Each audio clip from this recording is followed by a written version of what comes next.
Thank you so much, Vivian. Okay, so and respond accordingly to written or verbal prompts. Let me see if my computer can handle these transitions. Okay, great.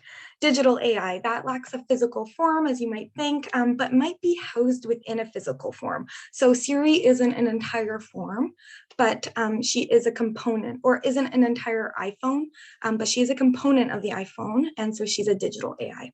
And then a physical AI has a manifestation, a physical manifestation. So that could be thought of as these tour bots in the left hand. Those are actually really popular in Japan. These exact models, you can think of self-driving cars or agricultural robots. So you can pop this in the chat if you like, but after thinking about these kinds of AI, what are some of the common ways you feel you interact with AI, or how AI impacts you on a daily basis? What are some things that you might do with AI on a daily basis, or most commonly? Google search, for sure. That's a big one. Phone, yeah, using your phone. There's a lot of different AI applications on your phone, from Google to Google Translate. Security, definitely. AI is definitely security-based with image recognition or facial recognition. Social media algorithms, yes, Kelly, definitely. Chatbots, for sure. Chatbots, I think like 40% of North American businesses now have some sort of chatbot. So it's a really common presence in our lives. A lot of people think AI, it's a robot. We're so far away from having AI integrated into our daily lives, but we're actually quite deep into it. So, like we said, AI in our everyday lives, social media is a huge one. The content that we see based on our past likes and views, who we interact with, the collection of personal data, that's all integrated into social media. It tailors our experience on social media, maybe for better or worse. Self-guided tech, so agricultural bots, which are these big robots that sort of do the farmer's work for them in seeding and watering. Self-driving cars and AI personal assistants. There's also a lot of big data and IoT, or Internet of Things. AI has revolutionized healthcare, business, and science sectors. It allows for huge amounts of data to be processed and analyzed efficiently. And video games are another really common one, or phones. Someone said we have lots of games on our phones. RPGs, open worlds, MMOs, they all use elements of AI. So one of the basic underlying principles of AI is the use of algorithms to achieve machine learning. Simply put, algorithms are just a series of instructions or steps which tell a computer how to do something. So it's a series of instructions, essentially, and it tells the computer how to transform a set of facts about the world into something useful. Everyday examples of algorithms don't need to be embedded in a computer. Baking a cake is an algorithm. You're going to do the same steps every time. Doing basic math is an algorithm. YouTube recommendations are based on algorithms. Choosing what to wear based on the weather and then putting the outfit that you chose on are both algorithms. So you're receiving input, and then you are eliminating choices based on the information that you're taking in, and that affects your output.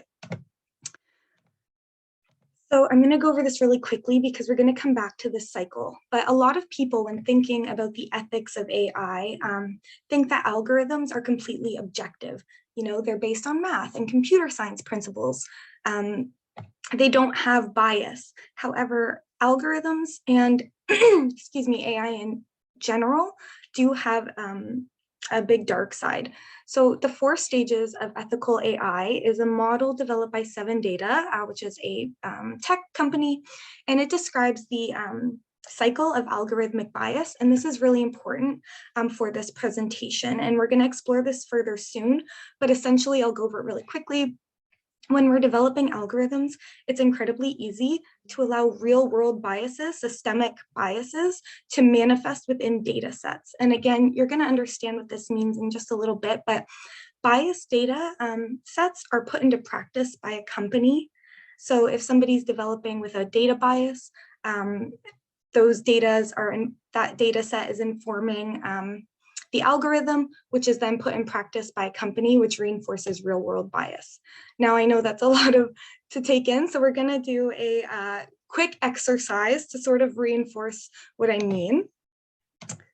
So here's a quick thought exercise about AI bias, just kind of to set the stage. You are a programmer for a large international grocery store that specializes in fruit. Not sure how popular that job is or how popular that grocery store would be. I just kind of made this up, but you were lucky enough to get the job. One day, the company you work for asks you to develop a program that will give shoppers a recommendation for which fruit they should buy. So you set to work by creating your data sets. And that just means you're going to compile a list of fruit that will ultimately be recommended to shoppers. Now you can take a pad of paper, open up a Google Doc, or anything you can use to write, and write down all the fruit you can think of for shoppers to pick from. I'll give you maybe 10 or 15 seconds.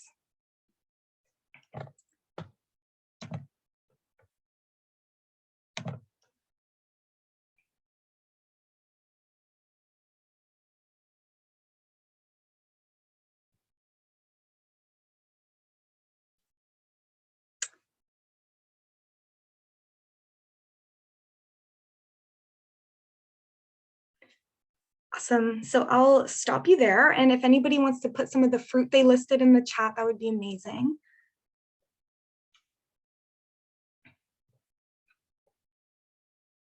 Strawberries, grapes, pineapple. Yep. Apples, bananas. Awesome. So your past experiences with fruit, as silly as that sounds, may have informed your list.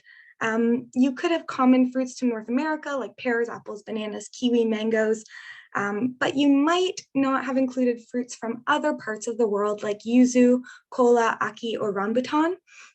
And this is a really simple way to conceptualize how AI bias might manifest itself in a data set. So if we go back to that cycle, I'll just put it on the screen again. We can take a look again. You have a real world bias, and those who have shared, thank you so much. We can see for North American or common fruit in North America. So that informed your data bias. That was the list you wrote. The algorithm that you wrote for your fruit programmer job was based on that data set, and that would have not often or ever give the recommendation for aki, kola, or any other international fruit. So then when the app rolled out to customers, they may never buy those fruits, and the grocery store would stop selling them eventually. They might think that people don't like them, and then the cycle would repeat, because then the less people are buying kola and aki, the less people know about it, and the more fruit programmers would exclude it from the data set.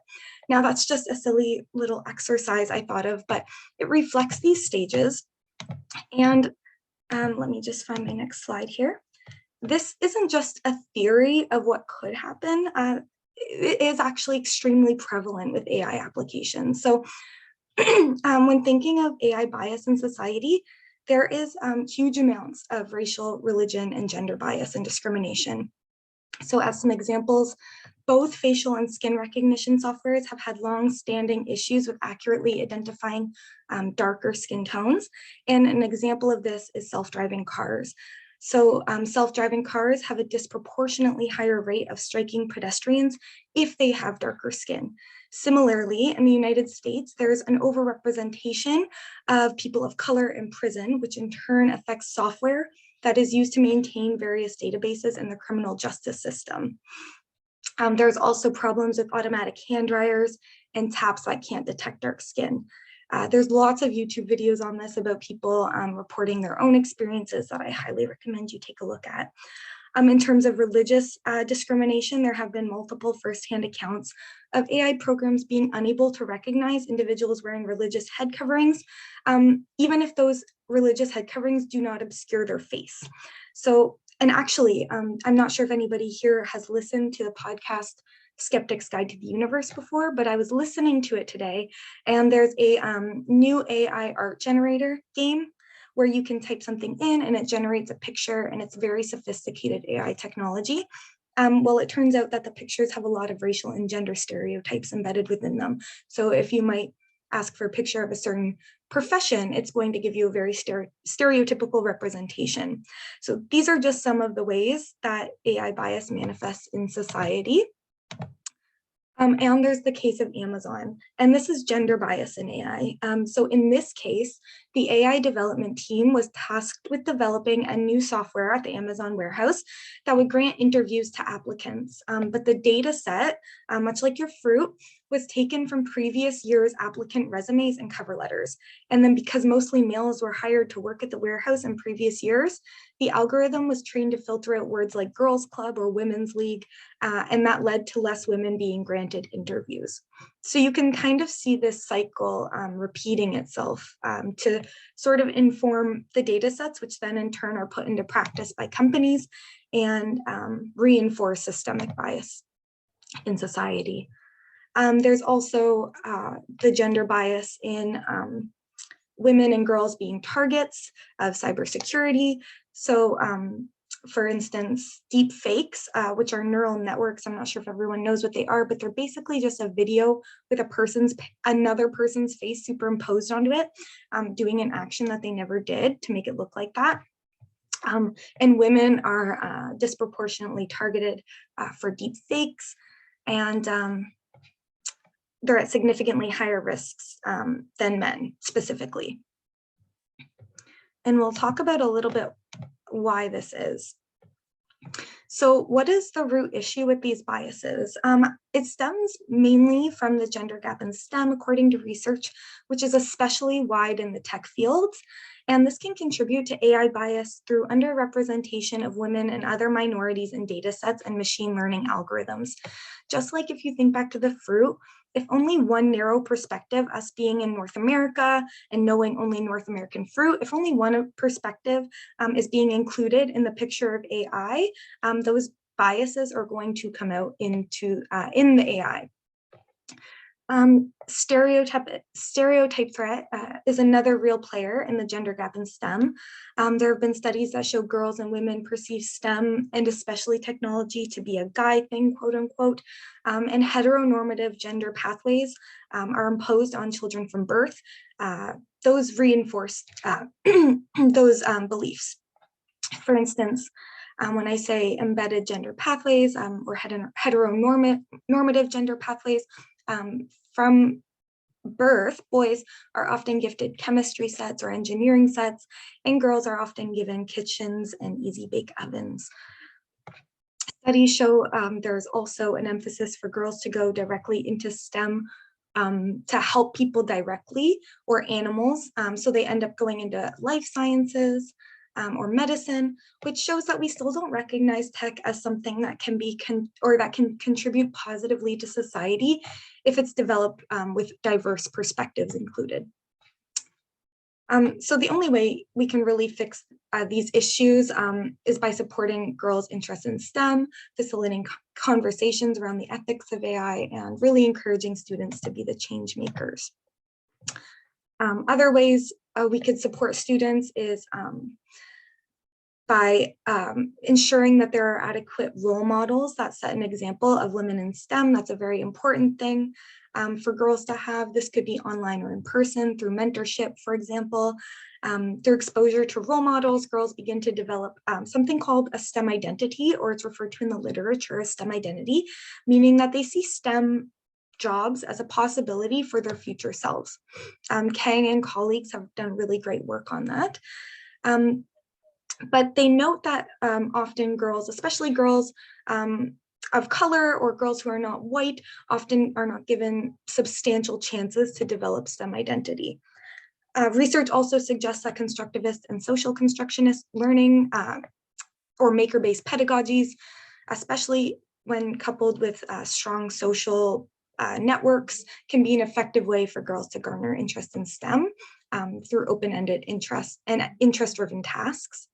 And then obviously, finally, when thinking of AI, there should be opportunities for critical reflection and conversation surrounding ethical implications of AI. So that proves to be difficult right now. There's very little research on perceptions youth hold about AI and the role it plays in their everyday lives. What do they think about AI? Do they think all AI is only personified human robots or humanoid robots who are created to help serve humans? Are media depictions of AI clouding youth's ability to understand that AI is actually closely intertwined into our daily lives? And if so, how can we change that to help them begin to think more critically about AI? So it's actually pretty rare that the ethics of AI are explicitly taught in class. And you might wonder how they are being taught in schools, but often they're not. AI and ethics are typically small components housed within non-standard curriculums, even if it is even introduced in the classroom. So most classroom resources focus on teaching technical competency or developing coding skills is how you can think of that. There is an American AI framework that includes social and ethical domains of AI in its content, but no such framework exists in Canada, which is kind of disconcerting because Canada is one of the leading AI developers, but we're not one of the leading AI education systems. There are lessons that exist on media smarts or common sense that deal with ethical AI, but there's not really any scaffolded or comprehensive framework that blends technical and ethic competencies. So even though technical competency like coding and understanding principles of computer science is a very popular classroom topic, it's even included in the math curriculum, this is only half of the conversation when considering AI literacy. Is what we're calling it. So the other half is critical thinking, the process of thinking about ideas or situations in order to understand them fully, identify implications, make judgments, or guide decision making. When these two dimensions meet, AI literacy enters the picture. So to promote AI literacy to youth, we developed a camp at the STEAM 3D Maker Lab. We hope this camp would provide insights into how youth conceptualize AI and if there were any shifts in thinking, especially related to the balanced and critical thought. AI Adventure Camp ran for 5 days, 3 hours per day, and the primary goal was just to support campers' AI literacy, critical thinking, and we wanted to look specifically at the experiences of girls in the camp so that future iterations of AI literacy could be more effective in supporting girls' AI literacy. So we used a graphic novel called Mi Janito. It was written by Janette Hughes, who is the founder of the STEAM 3D Maker Lab and her partner. So this was used as a thematic anchor. Mi Janito touches on freedom, human technology relationships, data and privacy, and technology's impact on the natural world. So we read that during the first half of the day, and then we had lots of conversations on the ethics of AI. We had a brain break around lunchtime, and then in the latter half of the day, we worked on developing coding skills. So we were really trying to blend critical thinking and technical skills. Each day had a different theme relating to the ethics of AI. So maybe one day was privacy and security, algorithmic bias, or AI regulation. And we tried to mirror the themes that we saw in Mi Janito. So we only read a few pages of Mi Janito per day. We picked out the themes that were most prevalent, and then we tried to replicate that in camp. So here are a few screenshots of the activities we did on day 1 in AI camp. We read Mi Janito, we played a Turing test game, and we contributed to Jamboard so thinking would be visible. We did a number of activities focused on the ethics of AI. We identified stakeholders and how to identify algorithmic bias. And then we did coding activities that had ethics tie-ins. So for example, on day 3, the excerpt of Mi Janito we read had themes of the impact of AI on the environment. So we practiced our coding skills by creating an AI program that actually allowed the campers to hold up paper, cardboard, and plastic or glass into their webcam, and then the program would sort it.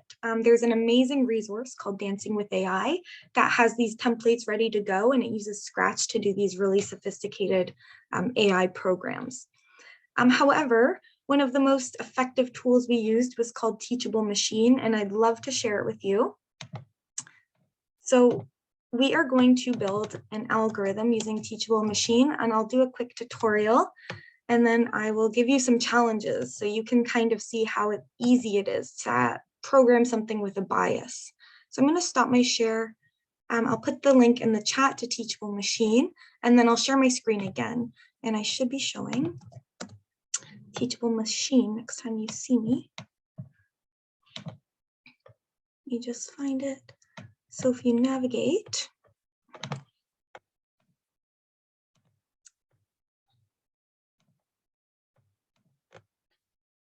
okay, so hopefully you can see my screen. This is Teachable Machine. It's such a great application. You can click Get Started. So you can try, if this is your first time using Teachable Machine, to do an image project. That's kind of the most straightforward. Standard image model. And then these are your classes. So these are your data sets, because when you have an algorithm, you need data sets to differentiate from each other. So I love animals, so I'm going to do a dog and a cat classifier. And what I'm going to do is I'm going to label category 1 dogs, and I'm going to label category 2 cats. And I'm going to click upload. So webcam is what you would use if you wanted to use maybe your face. You could differentiate a smile from a frown. You would call this category smile, this category frown, and you could take a bunch of pictures frowning and a bunch of pictures smiling and then train your model. It's really fun. But for the sake of simplicity, I'm going to make a dog and cat classifier. So I will click File. I will choose images from my files. And I have my images ready to go. You can search the internet or Google. I'm going to put my dogs in.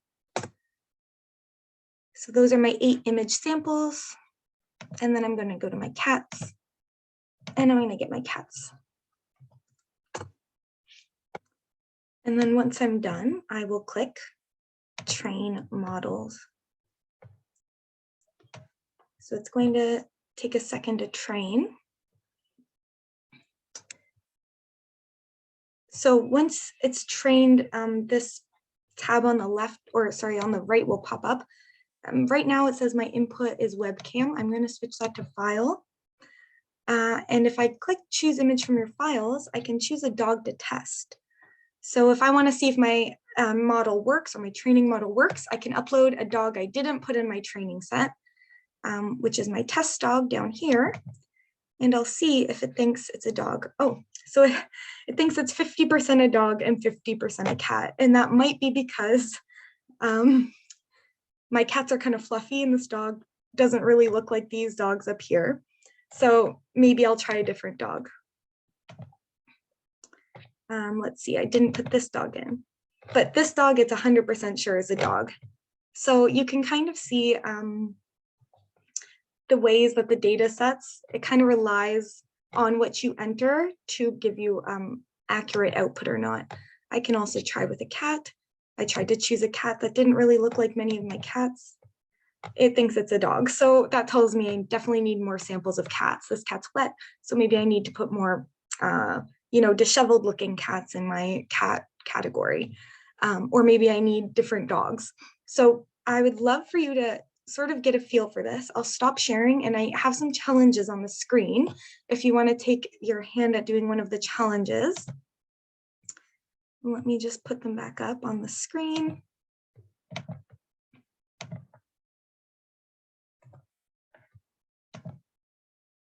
So we have a 1 versus 1 challenge, which is adding only 1 breed of dog to the category 1, 1 breed of cat to category 2. And then you could upload a different breed in the file input. You could do the dog person challenge, which is as many dog breeds as you can find, but only 1 breed of cat, and then upload something and see what it thinks it is. You could do the reverse if you're a cat person. You could add as many cat breeds or different pictures of cats in category 1, but only one breed of dog in the second category.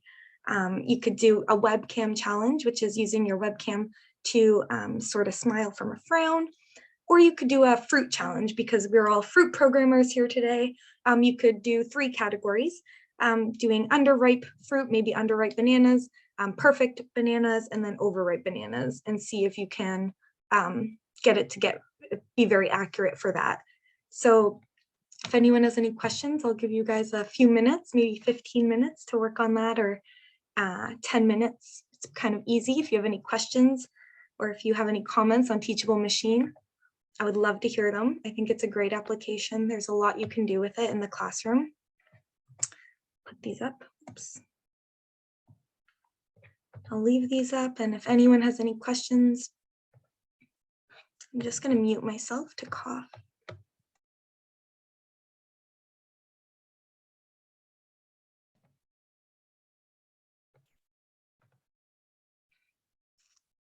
And then you can also look at what happens if you increase the data set. You have a really robust data set for one thing, and a very limited data set, for something else. So there are these different changes that you can make to show how the bias changes when you're making your algorithm. So again, I'll give you maybe 10 minutes, and then we'll come back. And then I'll wrap up by talking about a few of the girls in our camp and what they thought.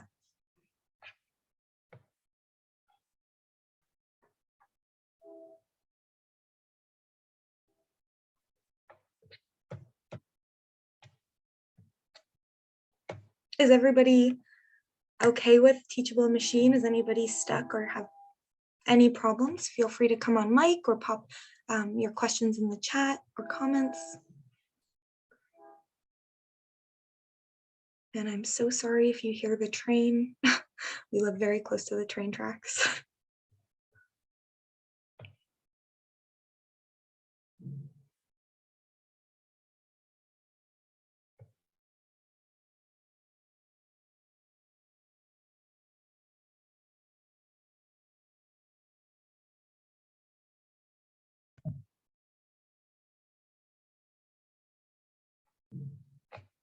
If anybody wants to share what challenge they're trying out, that would also be great.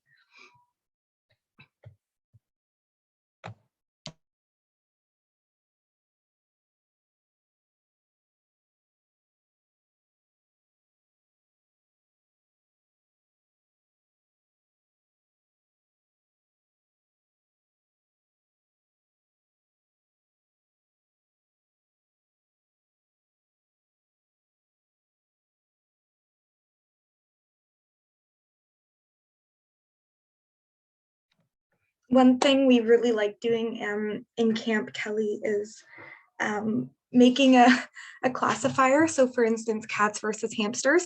And then for the input, putting our webcam on and seeing if it classified us as like a cat or a hamster.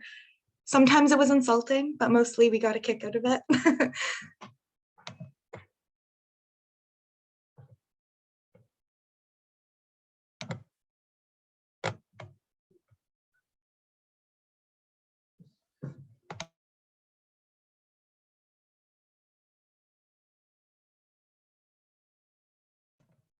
During camp, there was also a lot of Robert Downey Jr. became like a meme in our camp, and people really liked sorting Robert Downey Jr. into different categories, which was kind of hilarious.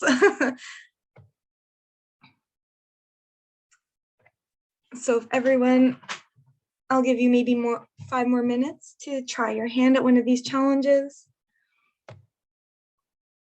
It's already been 35 minutes. Time really flies. And then we'll wrap up because it's quite late.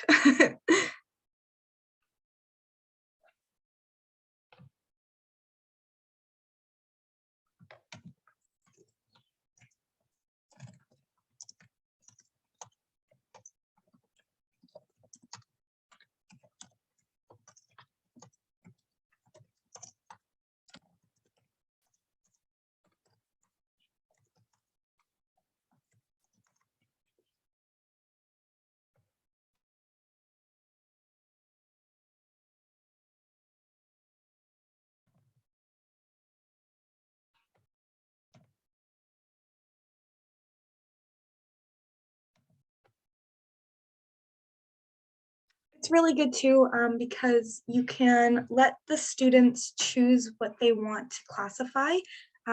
One student really, well, like I said, some students did Robert Downey Jr. In Avengers versus Robert Downey Jr. in, normal clothing out of his Iron Man costume. Someone did dinosaurs. So it can be a pretty fun activity. And then you can sort of, ask them to change their data sets. What if you had a third data set that was a control group and it was just, something that looked, so for instance, there would be lizards as the control group, and then you could upload a dinosaur, would it sort it into the correct category? So it can be a pretty powerful tool. I'm going to mute myself again to cough. Excuse me. How's everybody doing? Is anybody else giving it a shot other than Kelly?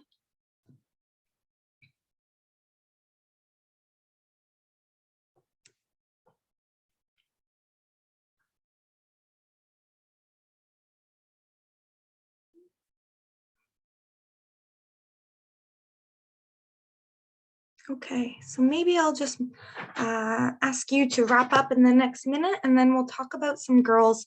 I mean, she is quite like round in the face, which might be doing it. That's hilarious.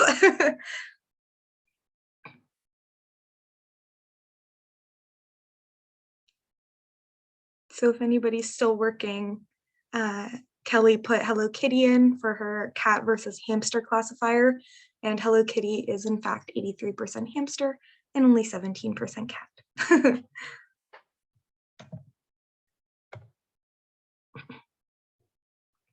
So if you'd like to keep working on it, sorry, I'm gonna clear my throat one more time. It's my allergies. If you'd like to keep working on it, you can definitely do that and listen along. I'm just gonna, I'm back on the presentation, I believe, so that should be okay. And I'm just going to continue on. If I can find my screen. So take this tech trouble time to finish up your classifiers. Yes, it's the season. It's very bad for me. I didn't know I had a dandelion allergy till this year. Okay, so let me see where I am.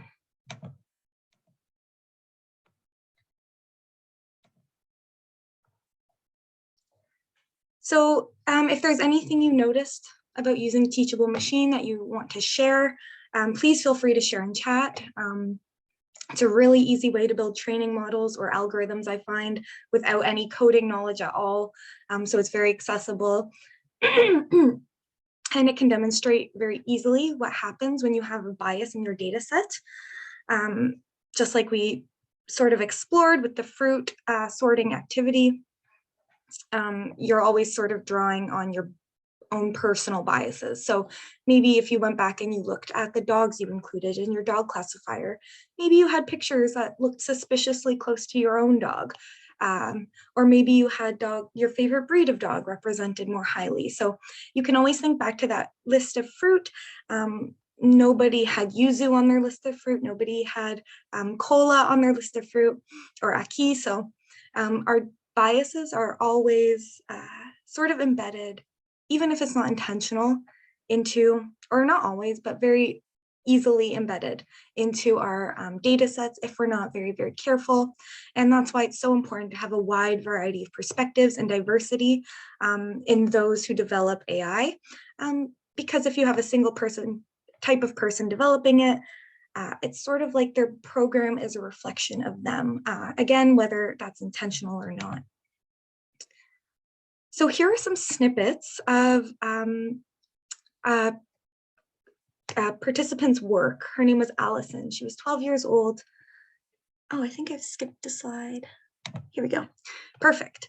Allison was a 12-year-old girl, appeared to have a very hard time defining AI at the beginning of camp or giving specific or accurate examples of what she believed AI to be. But she also seemed to be one of the most engaged in the activities and the most willing to learn and be involved in conversation. When she spoke clearly and confidently, but she only had positive perceptions of AI. And like I said, that's not a bad thing. AI does have incredibly useful applications in society, in health and medicine and science, in particular, in data analysis. But we really wanted to build more balanced thought and more balanced thinking, critical thinking. She seemed to have overall one of the biggest shifts in thinking in the camp. You can read here under Allison's perspectives. She did not have anything bad to say about AI. She really only described AI in simple terms. You know, when we asked her how AI impacts her daily life, it was simplify, enhance, and assist, which is a really good slogan for AI, actually, if you ask me. Very to the point. I like it a lot. And then when asked, how would you describe the relationship between AI and people? She very poignantly said, people make machines and machines help people, which I thought was a really cool, if not one-sided take on AI. So her ideas were really cool, just not very balanced. And over the course of camp, we saw that she had a really big shift in thinking. So this was some of her work. She had made a slideshow that sort of described what she believed would happen if AI was built without a code of ethics. It might only work for some people and not others. It might not keep privacy secure. AI program might be biased. And she made a really great chart about stakeholders. So this stakeholders chart in the right-hand corner, the bottom right-hand corner, described what she thought, who she thought would care about different aspects of a sandwich. So this kind of related to AI because there are different stakeholders in AI when developing algorithms. Some people developing algorithms might not care about certain things, and some people using them might not care about certain things. So by the end of camp, she clearly developed more significant and balanced thinking. She was talking about Netflix using AI, you know, influencing our recommendations or suggestions based on previous viewings. Security, she was talking about when there's an accident, there will be news online instantly, which kind of gets into misinformation a little bit, or the perpetual cycle of disinformation. So I thought that that was really important. Humans can control AI with coding and face recognition. And then she really felt like she got a lot from Mijanito. And this was something we saw in most of the kids' interviews at the end of camp. Everybody really thought they got a lot out of Mijanito. It really helped contextualize something that was a little bit more complex and helped them draw parallels of AI. So she had said, Mijanito helped me learn more about what I didn't know, and I liked the different websites we used. They helped me understand the different steps in coding needed to program AI. So we really wanted to highlight Allison's shifts in thinking. Cassandra was another girl who had a lot of trouble at the beginning of camp defying AI. She actually interestingly called AI something mysterious and far away from her, but also acknowledges it makes life easier and more convenient. Now, if I can move to the right slide.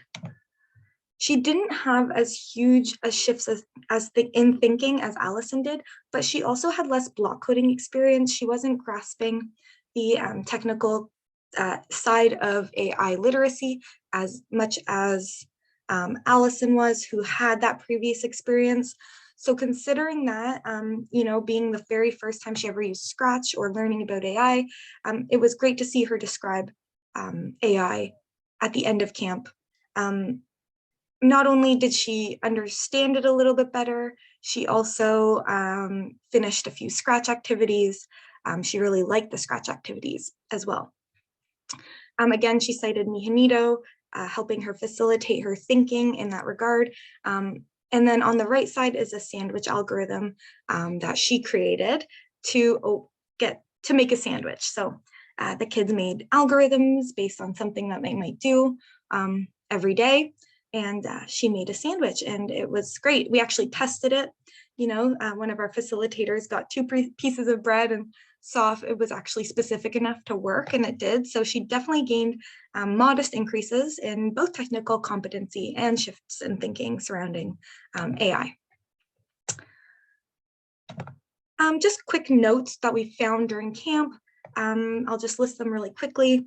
Boys, especially at the beginning, were much more involved than girls. Girls had a really hard time sharing, even in the chat box, unless specifically prompted, but they were also very engaged by the midpoint in camp. A lot of the shifts in thinking were credited to Mijanito and the digital scratch or constructivist activities. Girls came into camp overall with less of an understanding of AI, but were very eager to learn. Most baseline definitions for girls included robots, a lot included Siri. As researchers, we were reminded of a study that revealed boys take up more interaction space in STEM classrooms, so maybe they weren't used to sharing as much. And there were definitely some confidence issues present in girl campers, which even prompted one girl to drop out at the beginning of camp. Her mom emailed me and said, she wasn't very confident, and that was really sad to see. But the girls who stuck with it really did see some shifts in thinking. And future iterations might include all girls camp, an in-person camp, more time devoted to team building to encourage sharing and peer interaction. And I'll just leave you with some quick takeaways.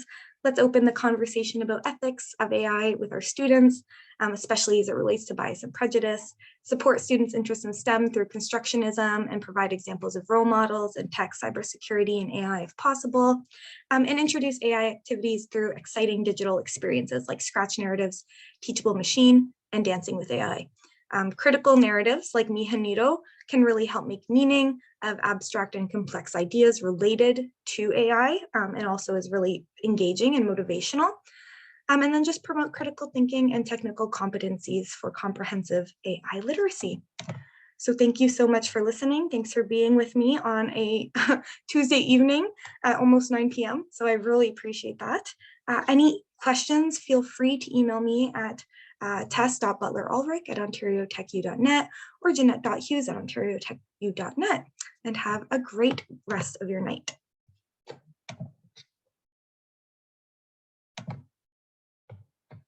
Oh, you're welcome. Thanks, everybody.